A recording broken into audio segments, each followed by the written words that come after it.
Hello dear aspirants, welcome करते हैं आपका डॉन न्यूज़पेपर के कंप्लीट एनालिसिस की आज 156 क्लास के अंदर। And today is 10th March 2026 and I hope you are doing well.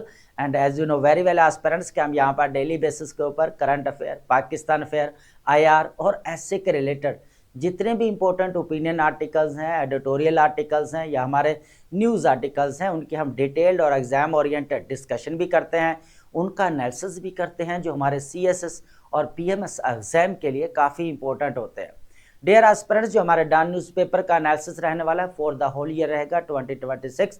जितने भी हमारे एस्पिरेंट्स हैं वो अपने सीएसएस 2027 के लिए, और जितने भी हमारे पीएमएस एस्पिरेंट्स हैं, चाहे वो केपीके के हैं, बलूचिस्तान के हैं, सिंध के हैं, उसके बाद हमारे पंजाब के हैं, तो वो भी अपनी न्यू डेवलपमेंट्स कवर कर सकते हैं थ्रू नोट्स मेकिंग।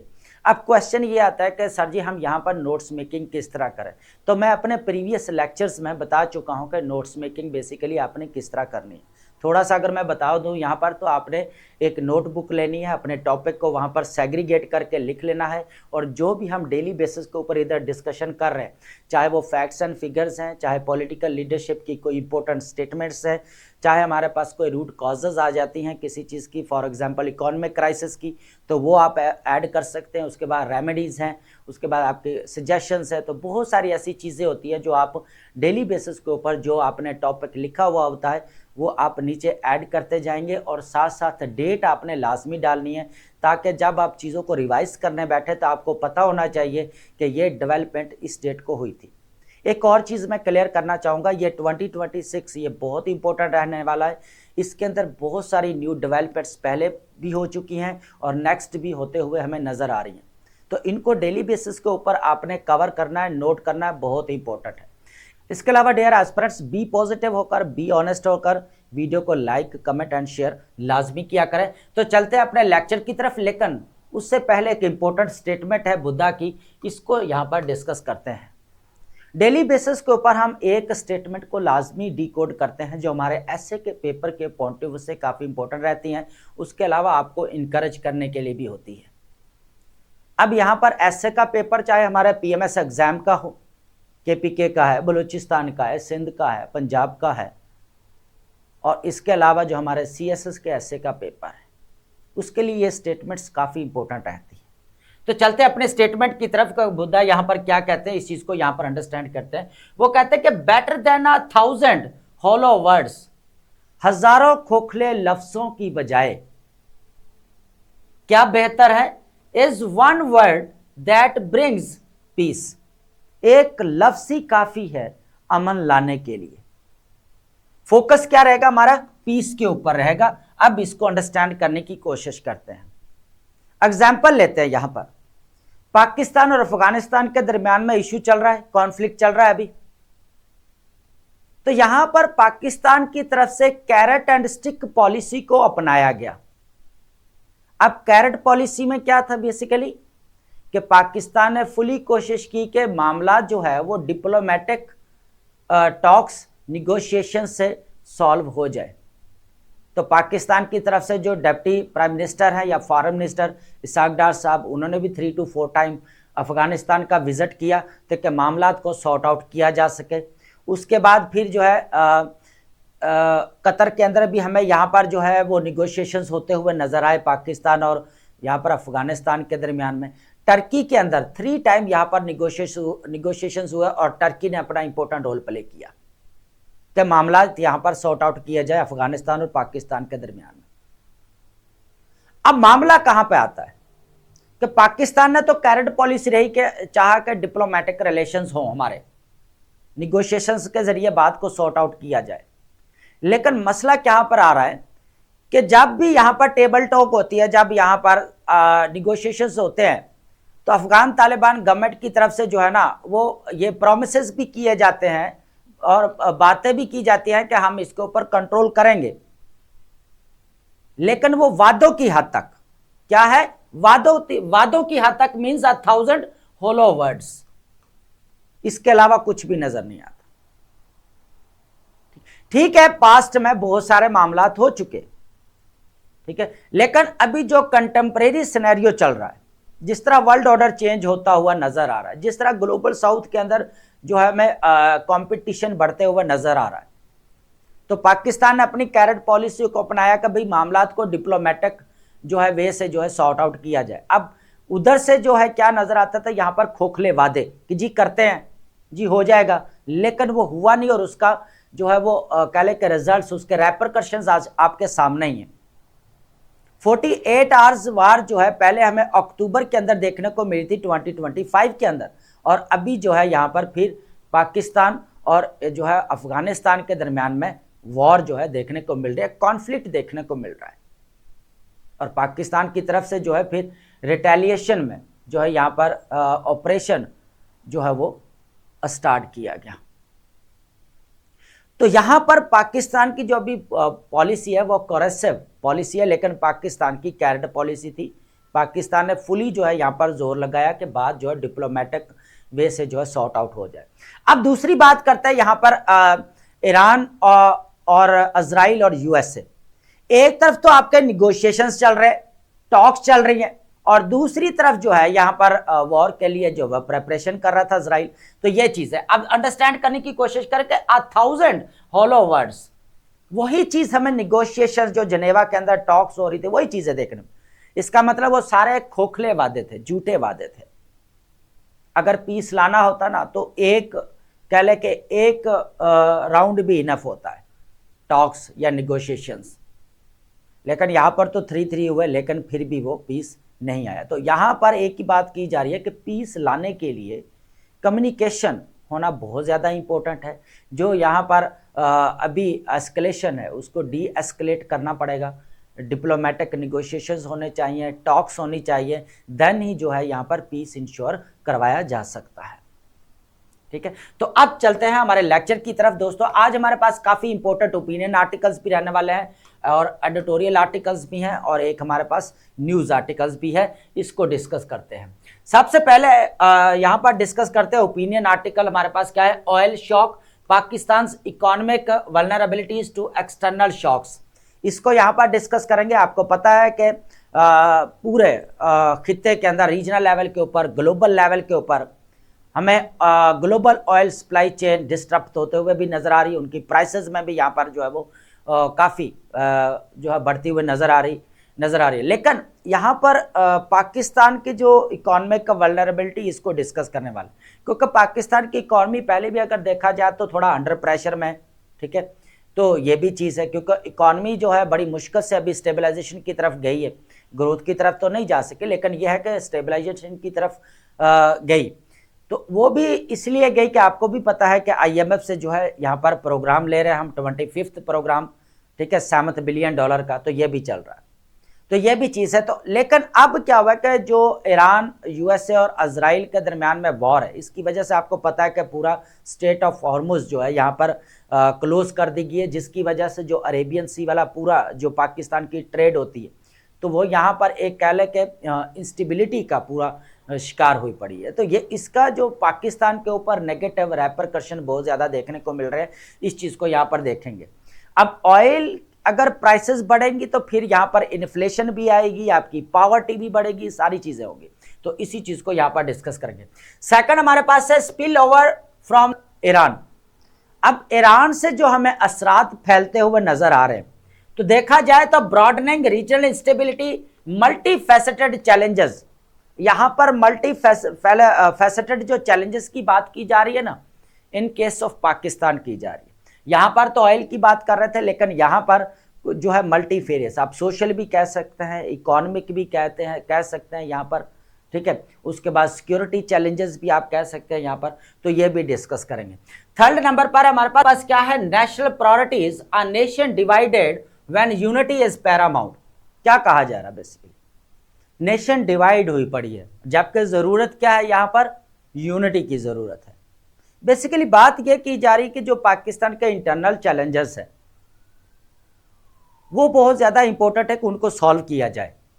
जितनी देर तक आप इंटरनली स्ट्रांग नहीं होंगे तो आप एक्सटर्नली जो चैलेंजेस हैं या इश्यूज हैं उनका सामना कैसे करेंगे। अब यहाँ पर छोटी सी एग्जांपल लेंगे, देन जो है हम नेक्स्ट मूव करते हैं। चाइना देख ले, चाइना अभी 15 to 16 5 ईयर प्लान जो इंट्रोड्यूस करवा रहा है 2026 के अंदर। तो चाइना की पॉलिसी रही कि सबसे पहले भाई इंटरनली स्ट्रांग होना है, देन जो हम जितने भी एक्सटर्नल चैलेंजेस हैं या इश्यूज हैं उनको हम टैकल कर सकते हैं। ठीक है, जिस तरह यहां पर रीजनल लेवल के ऊपर हमें एक वॉर एंड कॉन्फ्लिक्ट का सिलसिला देखने को मिल रहा है। तो ये इंपॉर्टेंट चीज है कि जो इंटरनल चैलेंजेस है उनको यहां पर कर्टेल करना पड़ेगा। ठीक है, ये है, इसके अंदर काफी इंपॉर्टेंट चीजें जिसको डिस्कस करेंगे। इनके अंदर एक केस स्टडी रहेगा हमारे पास टेररिज्म। और 4th नंबर पर हमारे पास है who endures the pain when geopolitical chess board Iran strength and India's dilemma. ठीक है, तो इसके अंदर भी काफी इंपॉर्टेंट चीजें जो हम डिस्कस करने वाले हैं। जो इंडिया की तरफ से जो नरेंद्र मोदी साहब ने जो विजिट किया इजराइल का, तो ओपोजिशन से काफी जो है क्रिटिसिज्म का भी सामना करना पड़ा है, इसको भी यहाँ पर रिलेट करने वाले हैं। और अगर देखा जाए तो हमें जियोपॉलिटिकल चेस बोर्ड एक नजर आ रहा है यहाँ पर इन केस ऑफ ईरान, तो काफी इंपॉर्टेंट है डिस्कशन, इसको भी आगे देखेंगे। और लास्ट में हमारे पास क्या रहेगी, वोकैब, और वोकैब हम डेली बेसिस के ऊपर लाजमी डिस्कस करते हैं।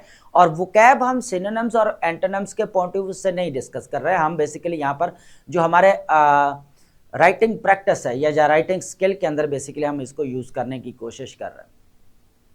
इसके अंदर आप बहुत सारे मसलों से बच सकते हैं। एक तो रैपिटेशन ऑफ द वर्ड्स और रैपिटेशन ऑफ द आइडियाज, उससे बच सकते हैं। आप स्टेटमेंट को मोल्ड करके अच्छा करके लिख सकते हैं जब आपकी वोकैब अच्छी होगी, क्योंकि आप रेलिवेंट जॉर्गन्स, वर्ड्स, टर्मिनोलॉजीज को यूज कर सकते हैं। तो अब इन शॉर्ट अगर मैं बोलूं तो यहाँ पर आपका जिस तरह बैंक बैलेंस होता है इस तरह आपका वोकैब का भी बैंक होना चाहिए पीछे, ताकि आप जो है राइटिंग करते वक्त जो है आप क्या कर सकते हैं, अपने बैंक से जो है रेलिवेंट वोकैब निकाल सकते हैं और अपने एक्सप्रेशन को भी ठीक कर सकते हैं, अपने डिस्कोर्स को भी ठीक कर सकते हैं और अपने आइडियाज़ को भी इजीली जो है कन्वे कर सकते हैं। तो चलते हैं अपने लेक्चर की तरफ। सबसे पहले इंपॉर्टेंट हमारे पास है ऑयल शॉक। इस चीज को अंडरस्टैंड करते देखें, ग्लोबल लेवल के ऊपर तो नेगेटिव इंपैक्ट पड़ता हुआ नजर आ ही रहा है। बातें जो की जा रही है ना 100 to 150 बैरल, है ना, कितना 100 to 150 डॉलर पर बैरल की बात की जा रही है। तो आप देखें यहां पर कि किस तरह एकदम से प्राइसेस जो है वो हाइक हो रही है। अब इसका नेगेटिव इंपैक्ट जो पड़ रहा है उसको देखेंगे इन केस ऑफ पाकिस्तान। ये इंपॉर्टेंट चीज है यहां पर। Pakistan economic vulnerabilities to external shocks, external shocks pattern अगर देखा जाए तो हमारे पास क्या है यहां पर, सबसे पहले क्या है, राइजिंग इंपोर्ट कॉस्ट। जो इंपोर्ट करने की कॉस्ट है ना वो यहां पर बढ़ती जा रही है। उसकी सबसे बड़ी रीजन क्या है यहां पर, कि आपका जो स्टेट ऑफ हॉर्मुज है वो यहां पर क्लोज कर दी गई ईरान की तरफ से। तो जो एक कह रहा है कि पूरी ट्रेड सप्लाई है या आप कह सकते हैं कि जो सप्लाई चेन है वो डिस्टर्ब हो चुकी है। और अरेबियन सी से अगर देखा जाए तो पाकिस्तान की सारी ट्रेड होती है। अब उसमें तो ऑलरेडी आपका कॉन्फ्लिक्ट चल रहा है, वॉर चल रही है, और तो कोई समंदर की तरफ जो है वो पाकिस्तान की अटैचमेंट नहीं है। यहाँ पर कोस्ट हमें एरिया नहीं देखने को मिलता कि जहाँ से जो ट्रेड कर ली जाए। अब यहाँ पर अरेबियन सी और अरेबियन सी में ऑलरेडी जो है वो वॉर लगी हुई, तो जिसकी वजह से अगर देखा जाए इंपोर्ट कॉस्ट जो है काफ़ी बढ़ चुकी है। बैलेंस ऑफ पेमेंट्स ये भी हमें यहाँ पर जो है वो कह लें कि डिस्टर्ब होती हुई नज़र आ रही है। इन्फ्लेशन, सबसे इंपॉर्टेंट चीज़ ये है, जो ऑयल यहाँ पर अगर प्राइसेस बढ़ती है नो डाउट सबके ऊपर इम्पैक्ट पड़ेगा, सब चीज़ों के ऊपर, लेकिन इन्फ्लेशन का बहुत डर है बढ़ने का। इन्फ्लेशन जो है वो बढ़ सकती है। उसके बाद यहाँ पर एक्सचेंज रेट्स प्रेशर भी हमें देखने को मिल रहा है। ठीक है, उसके बाद ट्रेड बैलेंस रिस्क की अगर बात की जाए तो क्या कर रहा है यहाँ पर Pakistan, 16 to 18 billion dollar annual petroleum imports. कितना यहाँ पर 16 to 18 बिलियन डॉलर जो है एनुअली जो है पेट्रोलियम इंपोर्ट्स होती है यहाँ पर। ठीक है, एवरी $10 अगर $10 भी इसमें ऐड हो जाते हैं, $10 जो बात की जा रही है ना यहाँ पर 100 to 150 तक $50 पर बैरल, तो अगर देखा जाए तो $10 भी बढ़ते हैं तो कितना बनता है, 1.5 बिलियन to 2 बिलियन डॉलर तक जो है बढ़ जाएंगे। ठीक है, ये चीज हमें यहां पर देगा। To import bill are textile export at risk, तो जिसकी वजह से क्या है आपकी सारी टेक्सटाइल इंडस्ट्री है वो यहां पर ब्लॉक हो सकती है। और ब्लॉक होने के दाने पर है भाई, क्यों, उसकी वजह क्या है? अभी रिसेंटली आपको पता है, हमने लास्ट टाइम एक डिस्कशन की थी कि प्राइम मिनिस्टर पाकिस्तान की तरफ से यहाँ पर 4 रुपीज बेसिकली यहाँ पर कंसेशन की गई, रिड्यूस किए गए ताकि यहाँ पर इंडस्ट्रीज को जो है वो फायदा हो सके। 4 रुपीज कम किए गए, शॉर्ट टर्म रिलीफ था, ठीक है। तो अब क्या हुआ कि अब जब एकदम से 55 रुपीज बढ़ जाएंगे तो फिर इंडस्ट्री तो ब्लॉक होगी ना, तो टेक्सटाइल इंडस्ट्री के ऊपर तो बहुत ज्यादा नेगेटिव इंपैक्ट पड़ने वाला है। तो ये चीज भी है। रेमिटेंसेस अगर बात की जाए यहाँ पर तो 40 बिलियन डॉलर क्या देखने को मिल रहा है, 40 बिलियन डॉलर। लेकिन ये भी अब डाउन होते हुए नजर है। उसकी वजह क्या कि एक तो रमजान वाला मंथ है, उसके अंदर तो हमें देखने को मिलता है कि रेमिटेंसेस थोड़े कम होते हैं, कंप्रोमाइज होते हैं। लेकिन जो अभी रीजनल वॉर देखने को मिल रही है, ठीक है, रीजनल वॉर मीन्स ये नहीं कि आप सारे आपस में लड़ रहे हैं, लेकिन हम कह सकते हैं कि यहाँ पर जो ईरान और इजराइल और जो मिडल ईस्ट के अंदर ये रीजनल वॉर चल रही है, ठीक है। तो अब जो है यहाँ पर देखा जाए तो जो रेमिटेंसेस है, जो बाहर लोग काम कर रहे हैं, तो रेमिटेंसेस का पाकिस्तान की जीडीपी के अंदर बहुत ज्यादा इंपॉर्टेंट है, 40 बिलियन डॉलर, ठीक है। तो ये भी चीज है। Regional stability, threatens labour markets and critical inflow. अब देखा जाए तो लेबर मार्केट्स का सबसे ज्यादा जो खतरा है यहाँ पर जो है वो किसका, यहाँ पर बेसिकली किसको है, लेबर मार्केट्स को, ये चीज है। उसके बाद है लिमिटेड पॉलिसी, अगर देखा जाए space, IMF programme bears bars large subsidies to deficit spending 80। अगर देखा जाए तो अभी 80 ट्रिलियन रुपीज, कितना, 80 ट्रिलियन रुपीज जो है यहाँ पर डेट होने को है, कितना, 80 ट्रिलियन। और यहां पर अगर देखा जाए तो किसकी बात की जा रही है, यहां पर 9 to 10 ट्रिलियन रुपीज जो है एनुअल इंटरेस्ट पेमेंट देना पड़ती है, ये चीज। अब इसके जो है यहां पर देखें आफ्टर शॉक्स क्या है, ऑयल की बात कर रहे हैं आप, जो वॉर लगी हुई उसके। तो हमारे पास एनर्जी कंजर्वेशन टूल की बात की जा रही है, यहां पर 2-3 पॉइंट और हैं जिनको हम ऐड कर लेते हैं।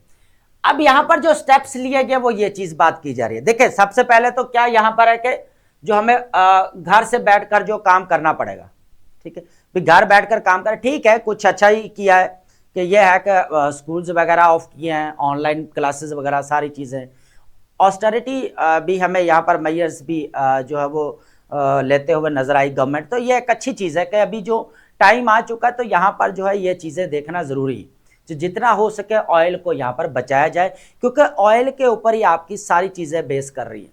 अगर ऑयल की प्राइसेस बढ़ती हैं तो आपका इन्फ्लेशन भी बढ़ेगी, आपकी पॉवर्टी बढ़ेगी, अनएम्प्लॉयमेंट रेट तो ऑलरेडी आपका बढ़ रहा है, तो यहाँ पर जो जेंडर इनक्वालिटी है वो भी बढ़ेगी, तो जो पुअर हेल्थ केयर फैसिलिटीज़ हैं वो और ज़्यादा जो है पुअर हो जाएंगी। तो ये भी चीज़ है। तो अगर देखा जाए तो पूरा दारोमदार ऑयल के ऊपर देखने को मिल रहा है। तो इसलिए तो भाई यूएसए यहाँ पर जो है गन बोर्ड डिप्लोमेसी के जरिए जो है वो आपके सामने है, वेनेजुला वाला केस जिस तरह वो उसने कंट्रोल कर लिया यहाँ पर पूरा। तो ऑयल की बहुत ज़्यादा इंपॉर्टेंट वैल्यू है। सोशल प्रोटेक्शन प्रायोरिटी की अगर बात की जाए तो यहाँ पर सोशल प्रोटेक्शन कैसे की जा सकती है, तो भाई जो आपका बेनजीर इनकम सपोर्ट चल रहा है प्रोग्राम, उसके जरिए जो जिस तरह कोविड-19 के अंदर हुआ था, तो अभी भी यहाँ पर ये प्रोग्राम्स के जरिए जो है लोगों तक जो है वो कह लें कि सर्विसेज दी जा सकती हैं, ठीक है, उनकी हेल्प की जा सकती है कि किस तरह जो है इसको जो है डील किया जाए, जो लो इनकम वाले बेसिकली घराने हैं। उसके बाद हमारे पास क्या है, मॉनेटरी और फिजिकल डिसिप्लिन, इसको भी मैनेज करना पड़ेगा। अगर देखा जाए तो जिस तरह हमें ऑयल की प्राइसेस बढ़ते हुए नजर आ रही है, तो स्टेट बैंक ऑफ पाकिस्तान यहाँ पर क्या करा, 5 to 7% जो है वो बढ़ा सकता है यहाँ पर, ये भी चीज़ है। तो अब फोकस किस चीज़ के ऊपर करना पड़ेगा कि जितना भी है कि जो आपकी एक्सपोर्ट्स हैं उसको प्रोटेक्ट करना पड़ेगा, ये इंपॉर्टेंट चीज़ है। प्रोटेक्ट एक्सपोर्ट ओरिएंटेड एम्प्लॉयमेंट, ये बहुत इंपॉर्टेंट है। अब यहाँ पर एक और चीज़ भी आती है, अभी हमने रिसेंटली बात की थी ग्वादर की, ग्वादर पोर्ट की, कि ग्वादर पोर्ट से जो है पाकिस्तान को फ़ायदा उठाना चाहिए। उसकी वजह क्या है कि अभी जो अरेबियन सी जो है यहाँ पर अगर देखा जाए स्टेट ऑफ हॉर्मज़ है, जो पर्शियन गल्फ और गल्फ ऑफ ओमान को आपस में कनेक्ट करती है, तो वो तो बंद पड़ी है, क्लोज कर दी गई है और वॉर लगी पड़ी है। तो यहाँ पर जो ग्वादर पोर्ट से उसका ये फ़ायदा उठाना चाहिए कि इंटरनेशनल जो लाइन्स है उनके साथ कनेक्टिविटी की जाए। फॉर एग्जाम्पल आपके कॉस्को कंपनी जो में नजर आती है उसके साथ कनेक्टिविटी की जाए।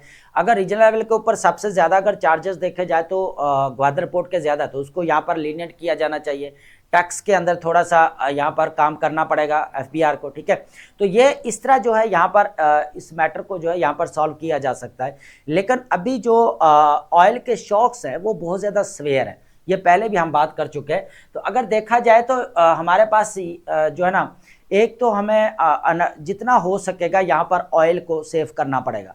उसके बाद हमारे पास सोशल प्रोटेक्शन भी है, उनको भी प्रोटेक्ट करना पड़ेगा। उसके बाद हमें मॉनेटरी और फिजिकल डिसिप्लिन भी देखना पड़ेगा, ये भी इंपॉर्टेंट है। उसके बाद हमारे पास वाइज कोर्स में हम क्या कर सकते हैं, सबसे पहले तो वही बात है कि एज पॉसिबल एज जितना हो सके एनर्जी को सेव करें, ठीक है, ये भी चीज़ इंपॉर्टेंट है। उसके बाद अभी ऑस्टेरिटी जो हमें देखने को मिल रही है, जो गवर्नमेंट अपने एक्सपेंडिचर, ऑस्टेरिटी मीन्स क्या होता है, जब गवर्नमेंट अपने एक्सपेंडिचर्स को कम करती है, रिड्यूस करती है। जैसे फ्यूल है तो अब ये कहा जा रहा है कि 50% फ्यूल दिया जाएगा, कुछ यहाँ पर सैलरीज है उनमें से कट किया जाएगा। तो ये चीज़ें भी हमें देखने को मिल रही है, ये अच्छा स्टेप है अगर हो जाए प्रैक्टिकली तो, ठीक है, ये भी है। तो allow exchange rate to adjust and durability over short lived relief. तो ये सारी चीज़ें हमें देखनी पड़ेंगे। ये 4 पॉइंट्स है हमारे पास, बहुत इंपॉर्टेंट है, इनको आप ऐड लाजमी करिएगा कि किस तरह जो है हम यहाँ पर जो है वो मेजर्स अडॉप्ट कर सकते हैं किस तरह के। तो अब हमारे पास यहाँ पर ईरान की तरफ से जो हमें यहाँ पर असरात फैलते हुए नजर आ रहे हैं, स्पिल ओवर फ्रॉम ईरान। तो अगर देखा जाए broadening regional stability multifaceted challenges, Pakistan faces intensified economic, social and security challenges as regional conflicts spill over and exacerbating an already complex polycrisis, ठीक है, एनवायरमेंट। तो ये बहुत इंपॉर्टेंट है कि पाकिस्तान अगर देखा जाए तो ऑलरेडी इंटरनल चैलेंजेस से तो गिरा पड़ा है। तो अब क्या हुआ कि अब एक्सटर्नल चैलेंजेस है, तो एक्सटर्नल चैलेंजेस सबसे बड़ा जो अभी चैलेंज है, अफगानिस्तान वाला मामला तो चल ही रहा था पहले कि अफगानिस्तान से इशू चल ही रहा है पाकिस्तान का, लेकिन अभी क्या हुआ कि यहाँ पर ईरान वाला जो मैटर शुरू हुआ, इससे बहुत ज़्यादा यहाँ पर जो है वो कह लें कि रीजनल स्टेबिलिटी फैली। तो उसकी वजह से जो उसके जो आपको पता है कि यहाँ पर पाकिस्तान का वो नेबर कंट्री है, बिल्कुल, है ना। तो इसके जो असरात पड़ रहे हैं यहाँ पर वो बहुत ज़्यादा सीवियर पड़ रहे हैं। तो अब इसके अंदर क्या है कि इकोनॉमिक वल्नरेबिलिटी के अगर देखा जाए तो अभी हमने वही चीज़ें डिस्कस की हैं। एक तो आपका जो है ऑयल की प्राइसेस बढ़ रही है, जब ऑयल की प्राइसेस बढ़ेंगी तो उसके नेगेटिव इम्पैक्ट ज़्यादा पड़ेंगे, इन्फ्लेशन है। उसके बाद हमारे पास यहाँ पर स्टेन्स करंट अकाउंट, यहाँ पर इंपॉर्टेंट चीज़ ये डिस्कस की जा रही है कि आपका जो करंट अकाउंट है या ट्रेड डेफिसिट की जो बात की जा रही है कि आपके जब एक्सपोर्ट यहाँ पर कम हो जाएंगी और इंपोर्ट बढ़ जाएगी तो आपका जो है यहाँ पर ट्रेड डेफिसिट चला जाएगा। तो ये इंपॉर्टेंट, इसको कैसे कवर किया जाएगा ये है। अब रेमिटेंसेस अगर देखा जाए गल्फ स्टेट से वो भी कम होते हुए नजर आ रही, जिस तरह हमने पीछे डिस्कस किया। तो अब ये ओपिनियन इसलिए हमने ऐड कर लिया है कि ताकि आपको पता हो कि सर आपने वो स्किप तो नहीं कर दी, हालांकि यही वो कुछ चीजें जो है यहाँ पर रिपीट हो रही है। तो हाइटेंड अगर सोशियो पॉलिटिकल अनरेस्ट हमें देखने, तो ये पॉइंट आप ऐड कर सकते हैं यहाँ पर, वो बाकी जो है सेम रहेगा हमारा, ये ऐड कर सकते हैं। Socio political unrest, public anger over petrol prices like inflation threatens government stability. एक इंपॉर्टेंट चीज है इसके अंदर, सेक्टेरियन टेंशन, सेक्टेरियनिज्म जो है ना, ये इश्यू काफी बढ़ता जा रहा है। उसकी वजह यह है कि आप देखें ईरान के ऊपर मसला यहाँ पर बना है ना, तो अब ऑब्वियसली बात है यहाँ पर शिया कम्युनिटी भी रहती है, सुन्नी भी रहते हैं, ठीक है। तो अब क्या हुआ कि शिया वो ईरान को सपोर्ट करेंगे भाई, ठीक है, आपको पता है कि सारे शिया है वहाँ पर। तो अब देखा जाए तो इधर से जो सुन्नियत है वो सऊदी अरेबिया है, कतर है, यूएई है, टर्की, ये देखने को मिलते हैं। तो अब एक इंटरनली अगर देखा जाए ना, तो ये भी सेक्टेरियनिज्म भी एक काफ़ी बहुत बड़ा इशू रहा है पाकिस्तान के अंदर, और अभी भी है। तो इसको भी यहाँ पर अभी इंटरफेथ हार्मनी की ज़रूरत है, रिकन्सिलेशन की ज़रूरत है, एंगेजमेंट की ज़रूरत है, डायलॉग की ज़रूरत है। अब स्टेट यहाँ पर इस तरह जो है चैलेंज फेस कर रही है कि बैलेंसिंग एक्ट या बैलेंसिंग अप्रोच के साथ चलना पड़ेगा, क्योंकि ईरान के साथ भी मामलात को ठीक रखना है, क्योंकि ईरान का जो है यहाँ पर बाउंड्री एरिया पाकिस्तान के अंदर, ठीक है, दूसरी तरफ सिस्तान है, तो सिस्तान है, इधर जो है बलूचिस्तान है। तो अब दोनों से जो मिलिटेंट्स ग्रुप्स यहाँ पर एस्केलेट हो रहे हैं, तो वो यहाँ पर काफ़ी सिक्योरिटी चैलेंजेस क्रिएट कर रहे हैं। तो ऑलरेडी जो अगर देखा जाए तो बलूचिस्तान का मामला आपके सामने ही है, जिस तरह यहाँ पर अटैक्स हुआ अभी 12 लोकेशंस के ऊपर, इमाम बारगाह वाला आपके सामने ही है। तो एक हवा दी जा रही है यहाँ पर सेक्टेरियनिज्म को, जिस तरह इमाम बारगाह वाला केस आपके सामने हुआ इस्लामाबाद के अंदर। तो सेक्टेरियनिज्म को ये भी कर्टेल करना पड़ेगा, ये भी एक बहुत बड़ा इश्यू है। सॉरी, फॉलोइंग रीजनल इवेंट्स की बात की जाए, particularly areas in GB Gilgit Baltistan के अंदर भी हमें इशू देखने को मिल रहा है, poses are serious internal threat जो कि बहुत ही ज़्यादा इंटरनल ये हमारे लिए एक इशू है, चैलेंज है। उसके बाद ऑलरेडी अगर देखा जाए तो पाकिस्तान बोपी को, बोर्ड ऑफ पीस को भी यहाँ पर ज्वाइन कर चुका है। तो हर तरफ से अब पाकिस्तान को चलना पड़ेगा। अब एक तरफ यहाँ पर सऊदी अरेबिया के साथ डिफेंस पैकेट है, ईरान के साथ जो है हमारा जो है वो बाउंड्री रिलेशंस भी है, और थर्ड जो है यहाँ पर जो है वो कह लें कि यूएसए के साथ जो हमारा बोर्ड ऑफ पीस हमने जो साइन किया, ज्वाइन किया, तीनों तरफ है हमें यहाँ पर देखने को मिल रहा है। तो यहाँ पर जो कह लें कि बड़ा केयरफुल होकर जो है वो चलना पड़ेगा, पॉलिसी को लेकर चलना पड़ेगा, ये इंपॉर्टेंट चीज है। यहाँ पर एस्केलेटिंग सिक्योरिटी कंसर्न्स है, अनस्टेबल ईरान को, ये तो वही बात है कि यहाँ पर जो अभी हम डिस्कस कर रहे थे केपीके और बलूचिस्तान के अंदर।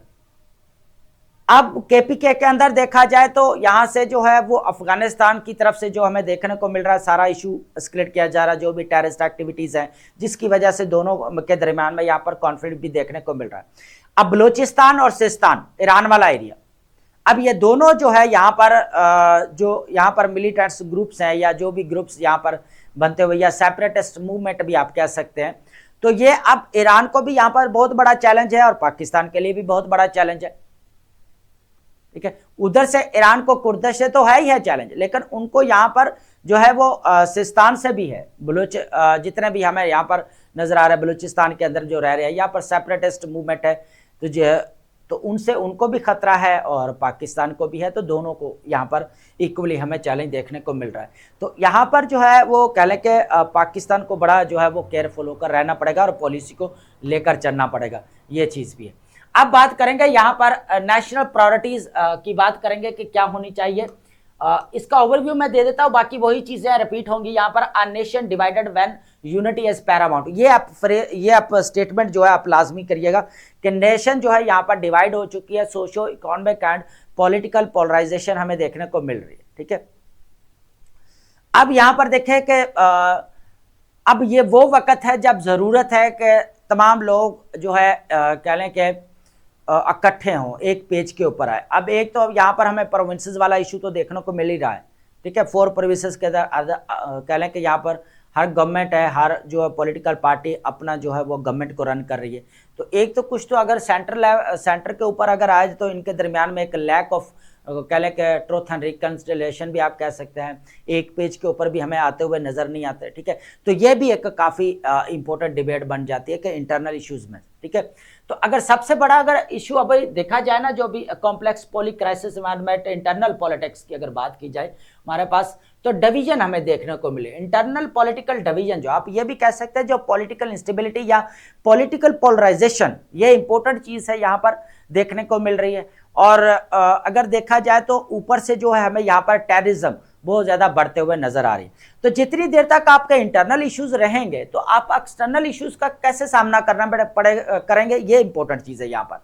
अब देखें यहाँ पर क्या हो रहा है कि क्वेश्चनेबल लीगल एक्शंस लिया गया यहाँ पर टेररिज्म के, तो यहाँ पर जो है 48 political figures to 10 years imprisonment and terrorism cases and despite charges, ये वैंडलिज्म वगैरह not typically qualifying as a terrorism highlights perceived political motivations, ये सारी चीजें अब हम यहाँ पर देखने को मिल रही है। तो यहाँ पर अकाउंटेबिलिटी, ट्रांसपेरेंसी, जस्टिस होना जरूरी है। अनफॉर्चुनेट अगर टाइमिंग की बात की जाए तो this verdict comes up Pakistan western front is seized war and with Afghanistan, और दूसरी तरफ जो है यहाँ पर बात की जा रही है वेस्टर्न फ्लैंक जितना भी है, एक तरफ अफगानिस्तान के साथ जो है पाकिस्तान का इशू चल रहा है, एक तरफ जो ईरान के साथ। तो अब ये जो हमारे पास तीनों, ये एडिटोरियल आर्टिकल है और वो हमारे पास ओपिनियन आर्टिकल है, तो सेम चीजें इसके अंदर हमें यहाँ पर जो है देखने को मिल रही है। अब यहाँ पर ये इंपॉर्टेंट पॉइंट था इसके अंदर कि हमने यहाँ पर एग्जैसरबेटिंग जो हमें यहाँ पर बेटेड पोलराइजेशन हमें बढ़ते हुए नजर आ रही है, इस चीज को यहाँ पर देखना पड़ेगा। तो यहाँ पर जो हमें जरूरत है एक यूनिटी की, ठीक है, नेशनल इंटीग्रेशन की, लेकिन वो चीज़ यहाँ पर नज़र नहीं आती कि एक पेज के ऊपर आना चाहिए, इंटरनल इश्यूज को यहाँ पर ख़त्म करना चाहिए, एटलीस्ट जो नेशनल इंटरेस्ट है उनको सामने रखना चाहिए। नेशनल इंटरेस्ट बहुत ज़्यादा मैटर करते हैं, यही चीज़ है। लेकिन हो क्या रहा है कि यहाँ पर पॉलिटिकल पोलराइजेशन है। अब इस पॉलिटिकल पोलराइजेशन को ख़त्म करने के लिए क्या हो सकता है कि आपका एक तो truth and reconciliation, engagement, dialogues, जिस तरह हमने पीस लाने की बात की थी, ठीक है, इसी तरह इनके अंदर कम्युनिकेशन जो है वो होना बहुत ज़्यादा इंपॉर्टेंट है। कॉल फॉर रिकंसिलिएशन, वही चीज़ जो हमने अभी यहाँ पर बात की है। तो अगर देखा जाए तो हमारे पास जो है फर्स्ट 2 ओपिनियंस और ये एडिटोरियल आर्टिकल सेम रहे। अब अगर देखा जाए तो ये भी हमारे पास सेम रहेगा। इसके अंदर कुछ चीजें हैं जो हम डिस्कस कर लेते हैं कि जियोपॉलिटिकल चेस बोर्ड है, Iran strength and India's dilemma, इस चीज को यहाँ पर देख लेते हैं। अब अगर देखा जाए स्ट्रेटेजिक टेरेन, अगर देखा जाए तो resolve Iran rugged mountainous terrain है, ठीक है, बैटल हार्डेंड आरजीसी। अगर देखा जाए तो अब ये जब ईरानियन रेवोल्यूशन आया था 1979 के बाद अंदर, है ना, उसके बाद क्या हुआ कि यहाँ पर आरजीसी जो हमें यहाँ पर देखने को मिल रहा है, उस वक्त इनके पास इतने एडवांस किस्म के जो है वो टेक्नोलॉजी नज़र नहीं आई। लेकिन फिर भी क्या हुआ कि यहाँ पर जो इराक और ईरान के दरमियान में है 1980s के बाद जो है वॉर देखने को मिली, ठीक है, तो ये इशू चलता रहा। लेकिन आज जो है वो ईरान स्ट्रांग हो चुका है, वहाँ पर अगर देखा जाए तो काफ़ी उन्होंने जो है अपने आप को एडवांस भी किया। ये सारी चीज़ें हैं, ये ऑलरेडी आपको पता है कि किस तरह उन्होंने अपने जो है मिसाइल सिस्टम को स्ट्रांग किया। सारी चीज़ें नज़र आ रही है अभी, जिस तरह यहाँ पर अटैक्स भी देखने को मिल रहे हैं, बंकर्स भी बनाए गए, सारी चीज़ें देखने को मिली, ठीक है। अब यहाँ पर जो है ना इशू ये आ रहा है कि अगर ईरान यहाँ पर बर्दाश्त कर भी लेता है सारे अटैक्स वगैरह ये, लेकिन इसके जो लॉन्ग रेपरकशन इसको यहाँ पर फेस करना पड़ेंगे, क्योंकि उधर से तो इजराइल और यूएसए जो दोनों, इधर से ईरान, तो यहाँ पर जो इनके मामला जो है ना वो काफ़ी जो है वो कह लें कि बिगड़े हुए है ना, ऑलरेडी बिगड़े हुए हैं। तो इससे जो अगर देखा जाए तो ईरान के अंदर काफ़ी जो है यहाँ पर हमें तोड़ फोड़ देखने को मिली, जिस तरह हॉस्पिटल्स हैं, न्यूक्लियर फैसिलिटीज़ हैं अगर देखा जाए, ठीक है, उसका इंफ्रास्ट्रक्चर्स है, इंस्टॉलेशंस है, जितनी भी, वो भी डैमेज होते हुए नजर आए। तो ये लॉन्ग कह लें कि यहाँ पर टर्म के जो है ना इनके नेगेटिव रेपरकशंस हमें देखने को मिल सकते हैं। तो ये चीज़ बेसिकली यहाँ पर कही गई। उसके बाद देखा जाए तो न्यूक्लियर एस्केलेशन थ्रेट अगर देखा जाए तो अब यहाँ पर जो इम्पोर्टेंट स्टेटमेंट है वो MIT जो प्रोफेसर है थियोडोर पोस्टोल क्या कहता है, warns of the an alarming scenario where अब कॉर्नर्ड अगर देखा जाए तो बेंजामिन नेतन्याहू की बात की जा रही है कि अगर यहाँ पर ईरान जो है यहाँ पर अटैक करता है तो हो सकता है कि यहाँ पर कौन कह रहा है, बेसिकली थियोडोर पोस्टल कह रहे हैं यहाँ पर कि वो might use nuclear weapons against Iran, और इसके जो है बहुत ज़्यादा नेगेटिव इम्पैक्ट पड़ेंगे। और ये सिर्फ ईरान के ऊपर ही नहीं पड़ेंगे, पूरे रीजन के ऊपर पड़ सकते हैं। किसके? पूरे रीजन के उधर। हिरोशिमा और नागासाकी वाला आपके सामने ही है ना केस, 1945 वाला, ठीक है, वहाँ पर जो लिटिल बॉय और फैट मैन जब फेंका गया था। Suggest Iran possess the capabilities to retaliate potentially assembling 10 बो। तो ये भी कहा जा रहा है यहाँ पर कि जो अब थियोडोर पोस्टोल क्या कहते हैं प्रोफेसर, वो कहते हैं कि अगर यहाँ पर बेंजामिन नेतन्याहू न्यूक्लियर वेपन्स का माइट भी अगर यूज करे भी, तो यहाँ पर जो ईरान है वो भी तकरीबन कह लें कि यहाँ पर 10 अगर न्यूक्लियर वेपन्स यूज कर सकता है, उससे पूरा जो है वो कह लें कि इजराइल को जो है वो निस्तो नाबूद भी किया जा सकता है। तो ये बेसिकली यहाँ पर कहा जा रहा है प्रोफेसर थियोडोर पोस्टोल। तो इतने सिवियर यहाँ पर चैलेंजेस जो है वो क्रिएट हो सकते हैं, जिस तरह यहाँ पर हमें वॉर एस्केलेट होते हुए नजर आ रही। अच्छा, पहले तो ये था ना कि अयातुल्ला खमेनी साहब जो है वो कह लें कि वॉर कह लें कि जितने मिसाइल सिस्टम के अगेंस्ट है कि नहीं होना चाहिए, उनकी बाद में हमने स्टेटमेंट्स को भी यहाँ पर डिस्कस किया लास्ट टाइम। तो अब क्या है कि यहाँ पर अभी जो नेक्स्ट जो हमें यहाँ पर सुप्रीम लीडर बनते हुए नजर आए मुजतबा खमेनी जो उनके बेटे हैं, तो अब ये देखना पड़ेगा कि इनकी पॉलिसीज़ कैसे रहती हैं।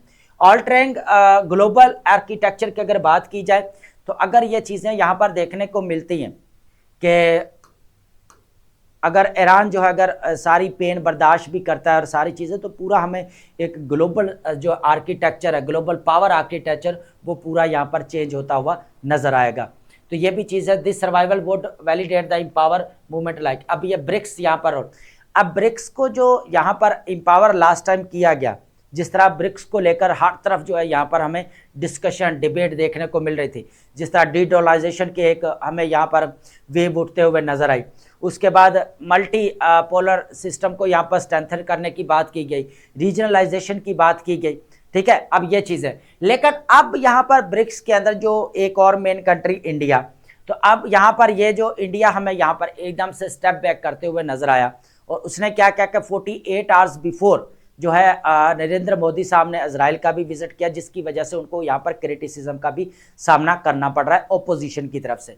तो यहाँ पर कुछ चीज़ें यहाँ पर ओपोजिशन लीडरशिप के जो है यहाँ पर कांग्रेस के जो वो ये भी यहाँ पर तक कहा गया कि हो सकता है कहीं के कोई एप्स्टीन फाइल वाला मामला ही ना हो, ठीक है, इस वजह से ना गए हो। तो यहाँ पर उनकी स्टेटमेंट सुन सकते हैं कि वो जिस तरह उन्होंने स्टेटमेंट किए। तो क्वाड जो हमें यहाँ पर देखने को मिल सकता है, क्वाड की जो है इसी साल जो है यहाँ पर इंडिया के अंदर मीटिंग अगर होती है तो क्या है कि आपको पता है कि ऑलरेडी यूएसए के साथ जो है हमें देखने को मिल रहा है। और ये ऑपोजिशन लीडर जो कांग्रेस है वही बेसिकली कह रहे हैं कि नरेंद्र मोदी साहब जो है वो बेसिकली यूएसए और इजराइल का ब्लॉक जो है ज्वाइन कर लिया या उनके यहाँ जाकर बैठ गए। तो ये चीज़ें ऑलरेडी वो कह रहे हैं पहले भी। तो इंडिया की फॉरेन पॉलिसी शिफ्ट हुई कि नरेंद्र मोदी वाला पूरा जो अभी हमने सिनेरियो डिस्कस किया, तो एक तरफ तो यहाँ पर ऑपोजिशन कह रहा है कि ईरान के साथ भी मामला ठीक करना चाहिए, क्योंकि यहाँ पर चाबहार जो पोर्ट है उसके ऊपर जो यहाँ पर इंडिया तो चाहता था कि यहाँ पर काम करे भाई, उसको 6 मंथ की यहाँ पर जो है एग्जाम्पशन भी मिली यूएसए की तरफ से, आप काम कर सकते हैं। लेकिन हुआ क्या कि अभी जो है सिचुएशन ये यहाँ पर क्रिएट होगी। तो उस वक्त जो IMEC जो कॉरिडोर स्टार्ट किया गया इंडिया की तरफ से 2023 के अंदर, ये G20 समिट होती है न्यू दिल्ली के अंदर, तब जो है इसकी जो है वो फाउंडेशन रखी जाती है, जो India middle east economic corridor हमें देखने को मिलता है। तो चाबहार पोर्ट जो है इम्पोर्टेंट एक कह ले के हमें नज़र आती थी, जिसकी कनेक्टिविटी हो रही थी, पूरा ये लेकर जा रहे थे सेंट्रल एशिया से पूरा यूरोप तक जो है वो जाते हुए नजर आए, ठीक है। तो ये चीज़ भी है। तो अब जो है यहाँ पर हमें सारी चीज़ें जो नज़र आ रही है वो ये है कि एक तरफ तो यहाँ पर जो है वो इंडिया जो ब्रिक्स के अंदर पहले बहुत ज़्यादा जो है अपना इन्फ्लुएंस क्रिएट कर रहा था, जिस तरह यहाँ पर वो कह ले कि शी जिनपिंग के साथ भी इसने मुलाकात की और सारे मामला हुए आपके सामने। उसके बाद फिर क्या हुआ कि यहाँ पर इन्होंने एकदम से पॉलिसी को चेंज किया, रशिया की तरफ सस्ता ऑयल परचेज किया, फिर जो है यूएसए की तरफ से काफ़ी क्रिटिसिज्म का सामना करना पड़ा। यहाँ पर जो है वो फिर कह ले कि टैरिफ्स भी बढ़ते हुए नजर आए 25% to 50%। उसके बाद फिर क्या हुआ कि यहाँ पर अभी जो फिर क्या हुआ कि नरेंद्र मोदी ने इजराइल के साथ जो यहाँ पर हमें कोलैबोरेशन करते हुए नजर आए। तो इससे पहले अगर देखा जाए एक और एग्जाम्पल भी है हमारे पास के जो सोमालीलैंड वाला, जहाँ पर सोमालीलैंड ने अपने आप को इंडिपेंडेंट स्टेट डिक्लेयर किया, तो वहाँ पर इजराइल ने उसको रिकग्नाइज किया। तो सोमालीलैंड के साथ ही जो है वो कह लें कि इथोपिया है, और इथोपिया के रिलेशंस जो है वो बहुत ज़्यादा स्ट्रॉन्ग नज़र आते हैं हमें, यहाँ पर बाईलैटरल रिलेशन नज़र आते हैं इंडिया के साथ। तो नरेंद्र मोदी साहब ने वहाँ पर भी विजिट किया, तो वहाँ पर भी जो है क्लोज आते हुए नजर आए। तो उस वक्त दूसरी तरफ जो है सोमालिया में कौन है, यहाँ पर टर्की और यहाँ पर सऊदी अरेबिया। और जो सोमालीलैंड जो रिकग्नाइज किया गया है इजराइल की तरफ से, वहाँ पर कौन, फिर यहाँ पर UAE पोर्ट्स के ऊपर इन्वेस्टमेंट करते हुए नजर आया। तो यहाँ पर I2U2 भी आपके मीटिंग सामने ही है। उसके बाद जो है अभी नरेंद्र मोदी और यहाँ पर इजराइल का जो हमें यहाँ पर गठजोड़ देखने को मिला और जिस तरह विजिट किया गया, तो टोटल अगर देखा जाए तो ओपोजिशन की तरफ से जो है काफ़ी क्रिटिसाइज किया गया कि ये विजिट नहीं करना चाहिए था, क्योंकि स्पेशली जो है अभी पूरा सिनेरियो जो नज़र आ रहा था वो वॉर एंड कॉन्फ्लिक्ट का देखने को मिल रहा था मिडल ईस्ट के अंदर, जिस तरह 75,000 यहाँ पर पैलेस्टीनियन को जो है वो मारा गया। तो ये भी चीज़ें हैं। यहाँ पर डोमेस्टिक आर्म्स कंसर्न की बात की जाए, Modi focus on domestic political consolidation along side his foreign policy moves and his has drawn criticism from the opposition, ठीक है। तो काफ़ी जो है इनको ऑपोजिशन से भी जो है वो सामना करना पड़ा। तो ये अब देखें, एक तरफ तो यहाँ पर नरेंद्र मोदी को भी सामना करना पड़ा और दूसरी तरफ ट्रंप को भी यहाँ पर सामना करना पड़ा ऑपोजिशन की तरफ से, ठीक है। तो अब देखना यह है कि क्या ईरान जो है लंबे अरसे तक किस तरह जो है सर्वाइव करता है, ये इंपॉर्टेंट चीज़ है। अब बात करेंगे, हमारे पास इंपोर्टेंट वोकैब है, वोकैब को वन बाय वन जो है डिस्कस करते हैं। वर्ड हमारे पास क्या रहेगा, कन्वल्शन। कन्वल्शन मींस क्या था, सडन वायलेंट और डिस्टर्बेंस और अपहीवल और शेकिंग, आप कह सकते हैं अपहीवल या टर्मोइल। इसका मतलब क्या आता है कि शदीद सूरत हाल पैदा हो जाना या परेशान कुन सूरत हाल पैदा हो जाना, ठीक है। इनविंसिबल क्या होता है, इम्पॉसिबल टू डिफीट और कांकर और overcome because of great strength और पावर, ठीक है। किसी की ताकत की वजह से उसको हरा ना पाना, या आप ये भी कह सकते हैं कि नाकाबिले शिकस्त, ठीक है, अनकॉन्करेबल या अनबीटेबल। नेक्स्ट हमारे पास क्या है, स्टैंडलिंग। स्टैंडलिंग मीन्स क्या होता है, यहाँ पर extended across are covering 2 areas, ठीक है, वसी इलाके तक फैला हुआ ना कि दोनों साइड जो है वो कवर की होती है उसने, ठीक है, पोजीशंस या और sides at the same time, एक ही वक्त में, स्पैनिंग या ब्रिजिंग आप इसको कह सकते हैं। एच्ड का मतलब क्या होता है, यहाँ पर क्लियरली मार्क्ड, कार्व्ड और ग्रेव्ड, इनग्रेव्ड ऑन सरफेस, ठीक है, जो बेसिकली नक्शो निगार नहीं बनाया जाता जो पत्थर के ऊपर या लकड़ी के ऊपर, उसको बोला जाता है। फिगरेटिवली अगर इसका मीनिंग लिया जाता है तो दिल की गहराई तक जो जुड़ा होना, जिसको भुलाया ना जा सके, उसको भी बोला जाता है। इनग्रेव्ड और इंस्क्राइब्ड भी आप इसको कह सकते हैं। वर्ड क्या हमारे पास है, मॉल्ड। मॉल्ड मीन्स क्या, सिवियरली डैमेज्ड, इंजर्ड, अटैक्ड और ऑफन वॉलेटली या बर्जुली, किसी को बुरी तरह से तबाह कर देना, डैमेज कर देना, बैटर्ड या सवेजेड आप इसको कह सकते हैं। उसके बाद हमारे पास कन्फ्लुएंस। कन्फ्लुएंस मीन्स क्या है, मीटिंग और फ्लोइंग टुगेदर ऑफ टू और मोर थिंग्स, ठीक है, आप दो चीजों का भी मिलाप कह सकते हैं या दो चीजों को जोड़कर इकट्ठा करना भी आप कह सकते हैं, कन्वर्जेंस या जंक्शंस, ठीक है, दो या दो से ज्यादा भी हो सकते हैं। नेक्स्ट हमारे पास क्या है, होमिसाइडल। होमिसाइडल मीन्स क्या होता है, यहां पर having a tendency intent to kill another someone, किसी को मारने का इरादा रखना, उसको बोला जाता है बेसिकली मर्डरियस या लिथल भी आप इसको बोल सकते हैं। डिवेवरिंग का मीन्स मतलब होता है कंज्यूमिंग समथिंग रैपिडली या ईगरली, किसी को निगल जाना, ठीक है, आप ये भी कह सकते हैं। ऑल्सो ऑब्जॉर्बिंग इंटेंशन कंप्लीटली, ठीक है, कंज्यूमिंग या इनग्लफिंग आप कह सकते हैं। बॉगलिंग। बॉगलिंग का मतलब क्या था, काजिंग सरप्राइज और confusion because something is extremely surprising या हार्ड टू बिलीव, ठीक है, एकदम से हैरान कौन किसी को कर देना जिसके ऊपर यकीन भी ना किया जा सके कि ऐसा हो सकता है, ठीक है। एस्टोनिशिंग या स्टैगरिंग आप इसको कह सकते हैं। कैडेंस। कैडेंस मीन्स क्या था, रिदमिक फ्लो और पैटर्न ऑफ द साउंड, ठीक है, म्यूजिक का बेसिकली जो रिदम होता है ना उसको बोला जाता है म्यूजिक, और मूवमेंट आप कह सकते हैं रिदम या टेम्पो। उसके बाद हमारे पास वर्ड क्या रहेगा, रगड। रगड मीन्स क्या था, rough, uneven, difficult to terrain या also strong and tough in the character, तो खुरदरा आप कह सकते हैं बेसिकली, जो खुरदरा होता है उसको, रफ या हार्श। उसके बाद इनविएबल का मतलब क्या था, desirable in a way that makes others feel admiration या जेलसी, ऐसा होता है जो दूसरों को किसी के ऊपर जो है वो रश कहा जाता है, एकदम से उसकी तारीफ करने को दिल करता है या बुराई भी करता है या जेलसी भी फील होती है, तो ह्यूमन नेचर है ये डिजायरेबल या एडमायरेबल, जो तारीफ के काबिल बन जाता है बेसिकली। उसके बाद हमारे पास क्या है, स्वैम्प। स्वैम्प मींस क्या था, अ वेट और muddy areas of land covered with water, ठीक है, कीचड़ वाला पानी या दलदल वाला भी आप इसको कह सकते हैं। मेटाफोरिकली आप समथिंग ओवरवेलमिंग, जो गालिब आ जाता है, ठीक है, मार्श या बॉग आप इसको कह सकते हैं। टेलवेंट का मीन्स क्या होता है, a factor a condition. A factor a condition होती है बेसिकली क्या करता है, जो हेल्प प्रोग्रेस, जो ग्रोथ करने में जो है वो क्या करता है, हेल्प करता है, तरक्की करने में, जो वो ऐसा आंसर जो कह ले कि आप तरक्की करने में जो है वो मदद करता है, ठीक है, बूस्ट या सपोर्ट आप कह सकते हैं। स्टिमुलस ऑलरेडी आपको पता है, समथिंग दैट इनकरेज एक्टिविटी और ग्रोथ, इंसेंटिव या इम्पीचुअस, ठीक है। स्पिल ओवर ऑलरेडी हमने अभी पढ़ा, द स्प्रेड और extension of effects from one area आप कह सकते हैं। ओवरफ्लो या स्प्रेड जो है वो कह ले कि दूर तक असरात का फैल जाना, जिस तरह ईरान जो वॉर लगी हुई अभी यूएस से इजराइल के दरमियान में, तो दूर उसके असरात दूर तक फैल रहे हैं अभी। फाल्टर मीन्स होता है टू लूज स्ट्रेंथ, बिल्कुल जो है वो कह लें कि ताकत खो देना आप कह सकते हैं। कॉन्फिडेंस जो है वो लूज कर देना। मोमेंटम और बिगेन टू वीकन और फेल, जिसकी वजह से क्या होता है, आप कमज़ोर हो जाता है, वीक हो जाते हैं, यहाँ पर वेवर या वीकन इसको बोला जाता है। आई होप आपने लेक्चर अंडरस्टैंड किया होगा and thank you so much.